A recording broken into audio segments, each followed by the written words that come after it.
in again, and then hits the sound cue. Aaron goes down towards a Molotov. That's bad news for all. And you can't be banking an aid like that. That's not going to go in through the window. I feel like there's some panic setting in here for Enkin.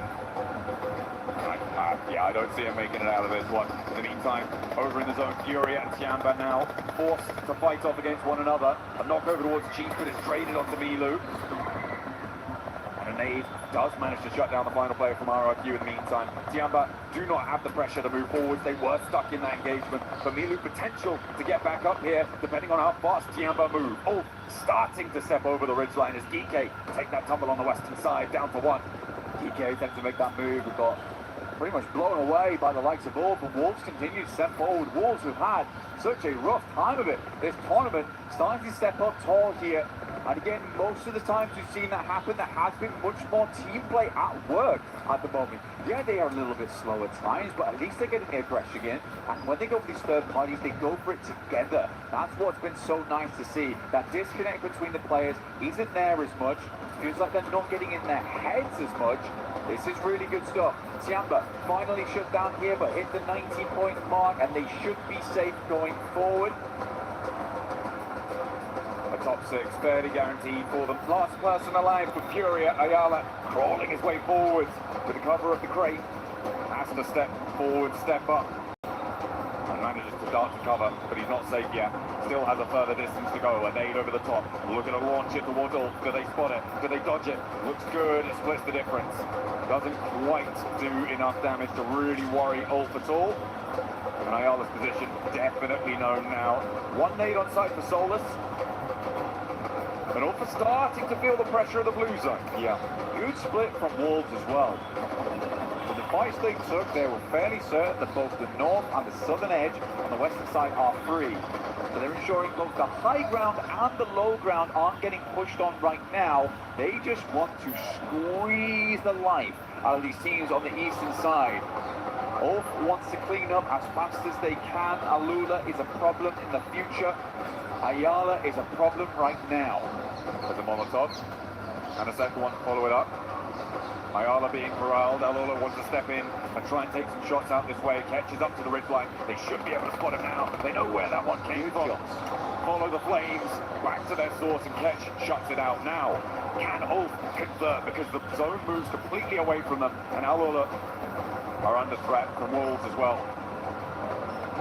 Ulf, in terms of weaponry and the utility, it all looks pretty bad right now. Very, very shoddy. Some names still available. Scarface opens up onto R3B. Now's the time to do this.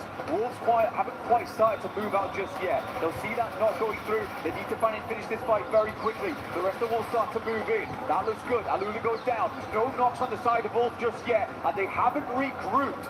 Scarface has one grenade. It has to be huge. Over towards Batten. Looks on target. Doesn't hit though. Doesn't quite get around the trunk of the tree. But Ulf step into the zone. Ketch is flexing back out. Looking to get some information, get some scouting done. And with the crates underneath Alula, they may be able to get a little bit of resupply going. But look at the state of the armor on side for Ulf. It is not looking pretty. A 3 versus 4. And we said we wanted to see a chicken dinner come through from this squad. A nice Elim chicken dinner. If they can take all 4 down, it will be a 12 Elim chicken dinner, giving them 22 points on the match. It would be the game that they were looking for, but they may have already found it even with this second place to put them back in the running. It is curious right now though, because with the players down the south side, they've practically smoked themselves entirely off. I imagine they're smoking the vehicles, but they have limited vision over towards all for the moment. Baton and Elementrix will get pushed down by the blue in a little bit. Right now, Ulf is just playing off the back of the shack list. Still got vehicles to work with. Can launch them over towards a little bit of hard cover here, if needs be. But you are giving 3v2s right now. Potential to isolate those sight lines. But the smokes are starting to run thin. And the nades on side for Wolves are terrifying. With 11 eliminations already. They want to go up to 14. Ulf trying to scavenge whatever they can. Picking the meat off the bones of those crates. Oh, cheeky spot actually, very cheeky spot to work with. Nago's hold has to be good for him. This has to be the opener, and there it is. Sent long and wide, there's a shot underneath. The 3 versus 2s are coming through. That's an angle taking off. He has to go for the res now. Ulf knows that they need to get these first aid kits going through and over towards Elementrix ASAP. They know the smoke is in play. The peak probably won't come through here. Solus keeps them backed off. Make sure that they have to keep focus on that res underneath. Elementrix takes a lot of damage, and Ulf is making it work. Wolves, I just think the regroup has to come through sooner. Solus is literally taking the soul out of Wolves right now. And there they go! Down go the Wolves, and Ulf claimed the chicken dinner. The 2-2 split exploited. A big nade, the bottom of the barrel, scraped bare. And Ulf dig deep. But you can see it's not elation on their faces. They know today this is just the first step of many if they want to get towards the top 6 right now. But it's a good game. It's a strong game. They play it out well with limited resources.